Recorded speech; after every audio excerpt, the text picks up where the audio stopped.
瑶瑶，你这车又哪儿坏了？我认识宛如，不如你去她那儿修吧。不用麻烦了，我在这儿有卡。美女，你看你这俩制冷管都是热的，空调肯定不凉，得把这蒸发箱管路清理一遍之后，再加点氟。那得多少钱呢？得2000吧。行吧，赶紧修吧。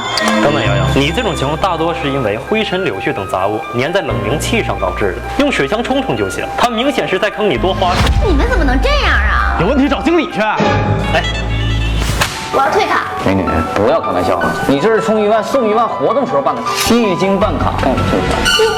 你们这是霸王条款，合同违法行为监督处理办法规定，经营者不得在格式条款中排除消费者变更或者解除合同的权利，赶紧把钱退给我们，否则你们就等着物价局罚款。大家注意，这种霸王条款在 4S 店、商场和理发店是很常见的，我们要合理合规的维护自己的权益。我是彭宇，帮您远离危险。